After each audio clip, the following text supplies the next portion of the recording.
One word. That's all he said. One word, loud enough to stop the clinking of silverware.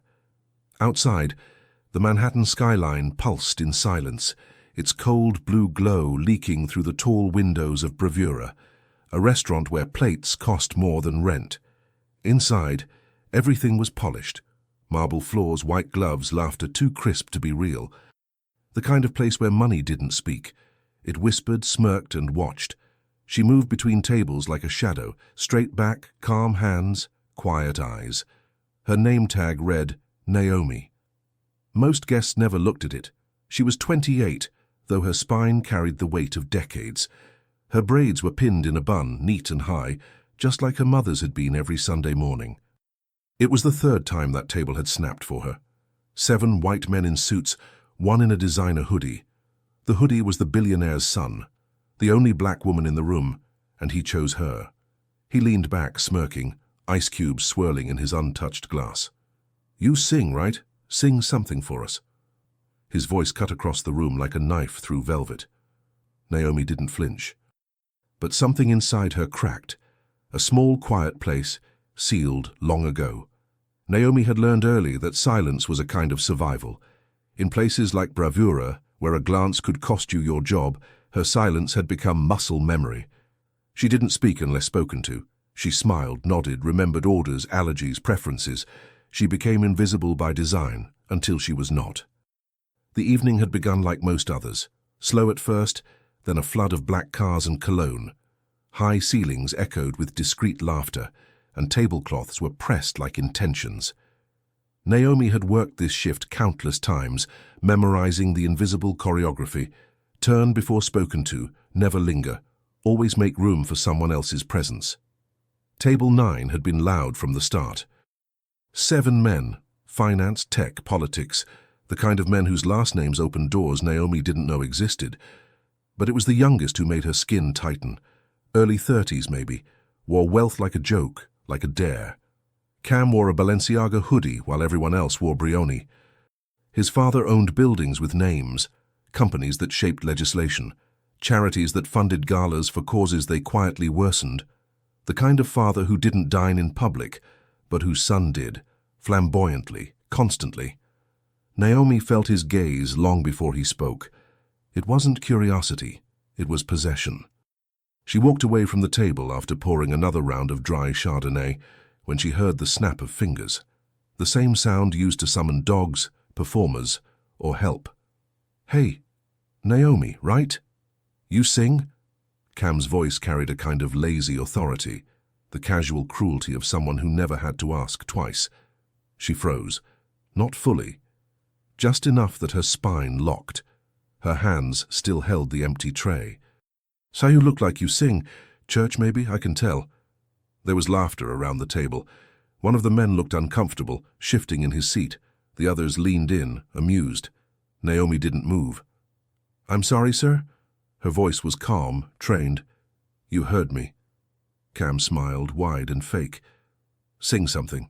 Come on. Gospel? Beyoncé? Something classy." The air thickened. Other tables had gone quiet. Not out of solidarity, out of curiosity. This was new, and the black waitress was at the center. Naomi blinked slowly. Her lips parted slightly, not in surprise, but in calculation. She'd felt this before, at a county fair when she was 12, when a local sheriff asked her to sing for a crowd after her school choir won a prize. Everyone cheered. She hadn't felt proud, she'd felt used. Now older, more tired, more contained, she looked at Cam and did something unexpected. She smiled. "Would you like to hear something soft or something loud, sir?" Her tone was neutral, almost amused. Cam grinned, turning to his companions. "See? Told you. Let's go loud." Naomi nodded and stepped back slightly. A waiter passing by dropped a glass. The sound shattered the moment like a cue. But she didn't sing, not yet. Instead, she walked away, calmly, deliberately, toward the kitchen. Eyes followed her. A busboy whispered, "You okay?" She nodded. She wasn't sure. Inside the staff hallway, she leaned against the metal door and exhaled. Her hands trembled slightly. She hadn't sung in over a decade. Not since the funeral. Not since the afternoon when the gospel choir gathered around a closed casket, and the voice that once soared through Sunday services had crumbled into silence. Naomi had buried more than her father that day. She'd buried the girl who used to sing. But now, standing in the dim light of the kitchen entrance with roasted duck orders steaming and timers beeping, that buried voice stirred. Not for Cam, not for the table of men, not even for justice, but for herself. She touched the locket under her collarbone, warm from her skin. It held nothing now, but once it held a photo. Him. Her. The church steps. She closed her eyes and mouthed the first note silently. When she returned to the dining room, the noise resumed, but lighter now, uncertain. She walked slowly toward table 9. The sommelier tried to intercept her, whispering something about not needing to engage, about protocol. She kept walking. Naomi stood beside Cam's chair. "Loud," you said. Cam raised his glass. "Let's hear it." She nodded once, and then took one step back. There was no microphone, no music, just the sound of forks stopping mid-air. She inhaled, deeply, and let the silence wrap around her throat like an old scarf. She didn't sing, not yet. The pause stretched, 10 seconds, maybe 12, long enough to feel like a breach in time. Naomi stood still, not as a waitress, but as something else. The tray was gone, the posture remained. She closed her eyes and let the quiet echo through her chest. And then it came. Not a word, but a note, wordless, low. Like the earth humming beneath tired feet. A tone so steady, it seemed to vibrate through the wineglasses. One man at table 9 looked down, startled by the ripple across his water's surface. Another looked away entirely, as if ashamed for something he couldn't name. Naomi's voice rose slowly, carefully, as if testing the weight of the moment. There was no audience in her mind. No Cam, no room, no judgment. Only the memory of her father in the third pew, nodding along with a quiet smile. Only the cracked tile on the choir stand at New Hope Missionary Baptist, where she first felt the sound travel through her feet. Her voice grew into the shape of a hymn, but not one most guests recognized. It was "His Eye is on the Sparrow," but not the polished version from the movies.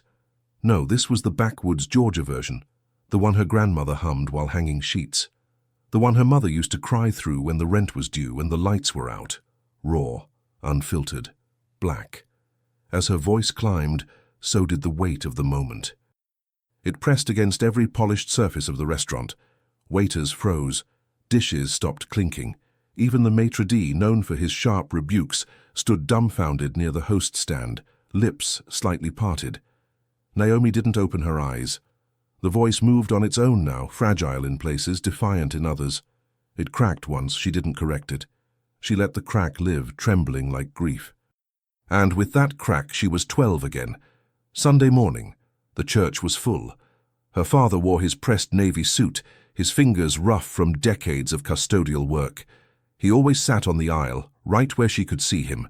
She'd been asked to lead for the first time, and though her voice was steady, her hands had trembled. Afterward, he hugged her and whispered, "That voice, that's your armor, baby. Don't ever take it off." But she had. The day of the accident, the hospital hall smelled like bleach and fear. The chaplain had asked if anyone wanted to sing. Naomi had opened her mouth, but nothing came. Since then, the voice had gone quiet. Not gone, just buried. Now, as the last note faded, she stood still.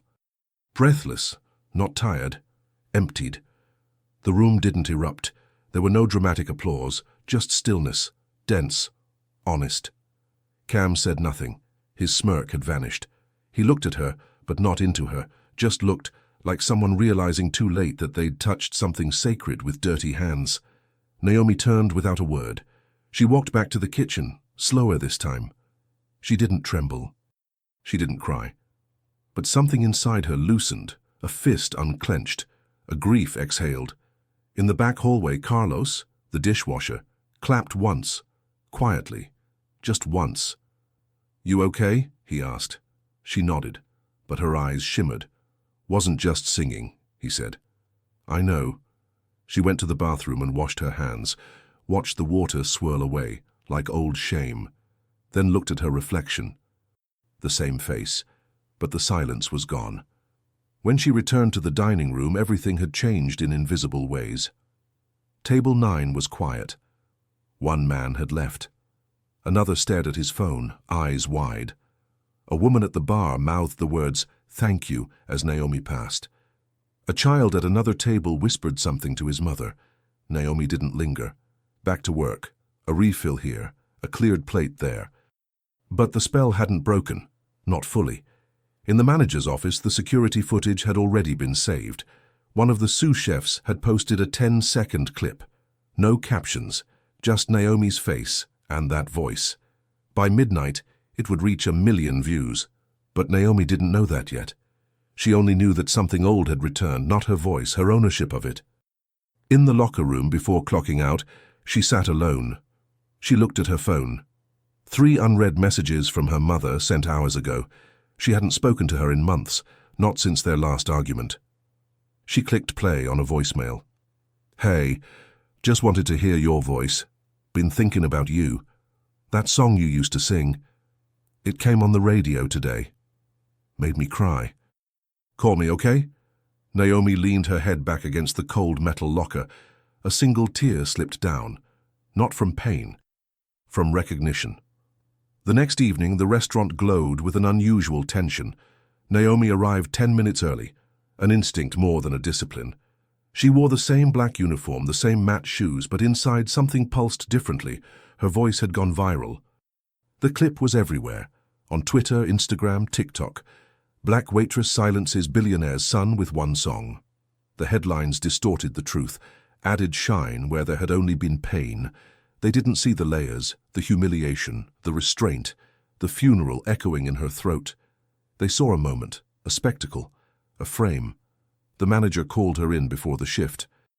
Tight smile, business tone. "You're trending." Naomi nodded once. "We're getting a lot of calls. Press, bloggers. Some influencers want to dine here tonight, hoping you'll perform again." She looked at him, measured, steady. "I'm not performing. I was never performing." He paused, uncertain how to respond. "Just be aware. Some of them are coming for that. Not dinner." Naomi walked out of the office with a calm that didn't match the storm rising inside her. By 7, the dining room was different. The regulars were there, but mixed in were new faces, younger, hungry. Phones hovered just above wine glasses. Eyes flicked toward her like camera lenses waiting to click. Table 9 returned, not all of them, just Cam and 2 others. Tonight he wore a tailored black blazer over another designer hoodie. He sat like he owned the air. She avoided their table at first, assigned to another section, but fate, or perhaps mischief, steered her back. "Naomi," Cam said when she passed by, his voice loud enough to be heard 3 tables away. "Back for an encore?" She stopped, not turned, just paused. He raised his glass, mocking, performative. "Seriously, you crushed it. Whole internet's in love with you. Even my father called, said you've got soul." Naomi turned now, slowly. "I'm not your show." Cam shrugged, unfazed. "Relax. I'm saying it was good. Like goosebumps." There was a silence, a kind of collective breath-holding. The room leaned in. "You have a gift," he continued. "And now, you've got options. Everyone wants to talk to you, labels, podcasts, TikTok deals.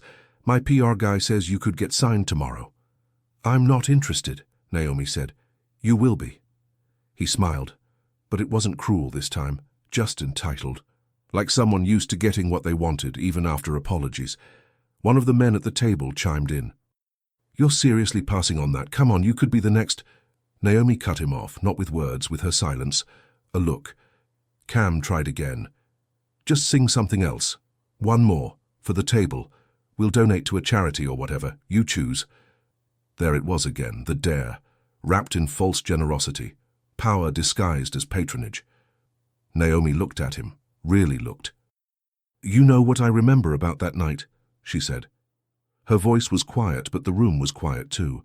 "Not the singing, not the video. I remember the way you snapped your fingers." Cam blinked. "You didn't ask. You summoned." He opened his mouth, but no sound came. I'm not angry, she continued. I just want you to understand. I sang in spite of you. Not because of you. Cam looked away, then back. His jaw tightened. I didn't mean... I know what you meant. A woman at a nearby table clapped. One sharp, slow clap, then another. It didn't spread like applause. It stayed intimate. Quiet support. Naomi turned away, walking back toward the bar. Her steps were slow but solid. She wasn't shaking anymore. Behind her, Cam sat still. Something flickered in his eyes. Not shame, not yet, but maybe, the beginning of seeing. Later that night, as the tables emptied and the dining room dimmed, Naomi sat alone near the window. The city lights shimmered like distant stars. Her phone buzzed again and again. She opened one message, an email. Subject, representation interest body. Naomi, we represent emerging talent in the vocal performance space. We believe your voice can reach far beyond that one night. Let's talk. She stared at it, deleted it. She wasn't ready to decide. Not yet. Carlos passed by, wiping a glass. You ever gonna sing again? He asked. Naomi looked at him. I never stopped. The next Saturday came with a strange electricity. The weather outside had turned, soft rain tapping against the tall windows of Bravura, making everything inside feel suspended, like a painting behind glass. The restaurant had become a shrine overnight. Booked solid. Influencers and investors dined at the same tables where, days earlier, Naomi had been summoned like a servant. She moved through it all with careful grace, neither embracing the attention nor shrinking from it.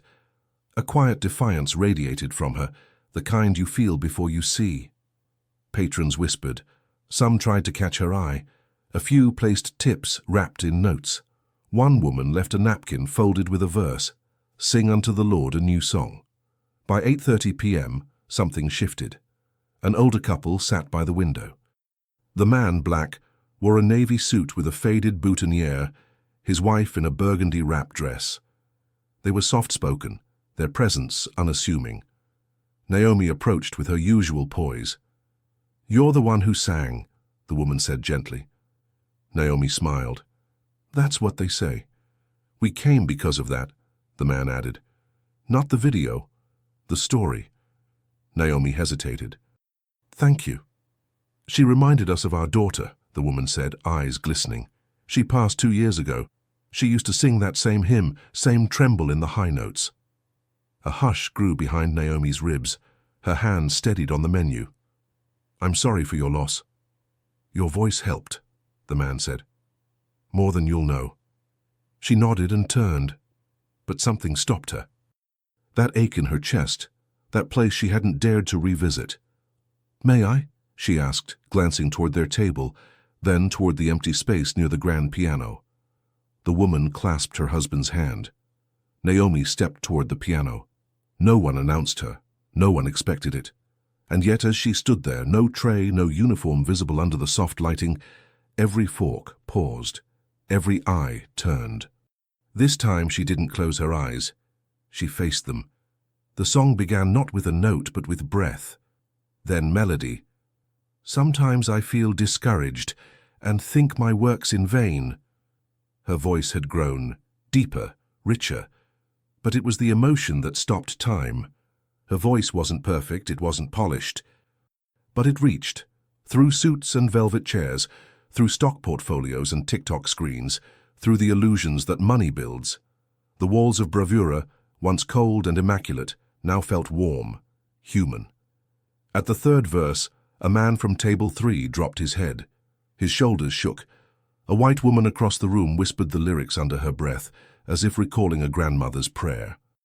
Even the bartenders froze, bottles mid-pour, and Cam, sitting quietly in the corner, this time without entourage, closed his eyes. The last note hung like mist. Naomi let it linger, then stepped away. No bow, no explanation. A moment passed. Then silence. Then applause. But not loud, not explosive. Just long, gentle, sustained, like a heartbeat returning. Naomi stood still for a moment, then turned back toward the couple. They were crying but smiling. Thank you, the woman said. Naomi sat with them briefly. They shared stories. About a daughter who sang through chemo, about the way grief turns sound into scripture. It was the most peaceful she had felt in years. Later in the staff room, the sommelier approached her. That was, he paused, searching for the word, real. Naomi nodded. She didn't need adjectives. The internet exploded again that night, not with hashtags, with reverence. Clips of her second performance went viral within minutes, but this time the tone was different. Less spectacle, more sanctuary. A New York Times culture writer posted, "This wasn't performance. It was reclamation." But Naomi didn't read the comments. She sat on her fire escape that night, the rain light against her skin, listening to the city hum. She sang again, quietly, just for herself. No lights, no phones, just breath. The offers came like a storm, calls from agents, invitations to talk shows, record labels pretending to understand gospel, social media managers who used the word authentic too many times. Naomi read each message with the same stillness she had learned to survive with. She didn't reply. She returned to work on Monday. The staff greeted her differently now, warmer, more careful. Carlos brought her a coffee before her shift. The maitre d' stopped calling her Miss Naomi like it was a joke. The tension hadn't disappeared, but it had shifted. Power had realigned, if only slightly, enough to breathe. 2 weeks passed. Then came the email that changed the tone entirely. Subject, a tribute concert. Your voice, her legacy. From the Harlem Vocal Heritage Foundation. It was an invitation, not a contract, not a PR stunt. A concert honoring black voices lost too soon. They wanted Naomi to sing His Eye is on the Sparrow, in tribute to Mahalia Jackson and Whitney Houston.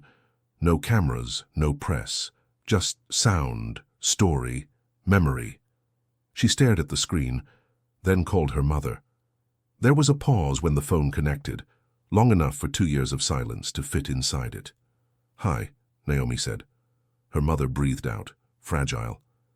"Baby, I got invited to sing in Harlem. A tribute." "Oh," her mother whispered, and Naomi heard the tears. "He would have loved that." "I know. Are you ready?" Naomi didn't answer right away. "I think I finally understand. It was never about the stage." "What was it about then?" "Permission. To take up space." The concert was held in a church that smelled like old wood and forgiveness. Naomi stood in the back, waiting, watching other singers walk before her. Each voice offered something sacred. Then it was her turn. She walked to the pulpit. No fancy lighting, no marble, just wooden pews and eyes that knew the weight of every note. She began to sing, but this time something shifted. She didn't sing to them. She sang with them, every syllable wrapped in memory of her father's hands, her mother's silence. The sting of humiliation, the ache of holding back, the beauty of breaking open. When she finished, the room didn't erupt. It bowed, heads bent, hands reached, no cameras flashed. But Naomi felt something click into place inside her chest. Later that night, on the train home, she sat across from a girl no older than 16, earbuds in, hoodie pulled low. But the girl stared at her, recognition dawning slowly. "You're the singer," she said. Naomi smiled. "I'm Naomi." The girl nodded. "My aunt showed me your video. I didn't think someone like us could do that." Naomi tilted her head. "Someone like us?" "You know, regular." Naomi's voice was soft. "There's nothing regular about surviving." The girl blinked, swallowed hard. Naomi stood at her stop, hand on the rail. "You sing." The girl nodded, slowly. "Then don't wait for permission." She stepped onto the platform, the night humming with train brakes and dreams unspoken. She didn't need a label. She didn't need to be a star. She had her voice back, and the world would hear it, when she chose. Naomi never planned to become a symbol. She didn't rehearse resilience. She lived it. In every shift worked in silence, in every song swallowed before birth, in every moment she chose to carry dignity without applause. What happened at Bravura wasn't a performance. It was a return, a reclamation of voice, body, and truth, in a world that often demands silence from those who carry the most music. There are many like Naomi, people made invisible by systems too polished to acknowledge the harm they cause, but every now and then one of them sings. And when they do, something breaks open, not just in the room, but in the hearts of those who've forgotten how to listen. The world doesn't need more stars, it needs more voices that sing despite the silence. If this story stayed with you, sit with it a little longer. Let it echo, let it reach the quiet places, because maybe the next voice that changes everything will be yours.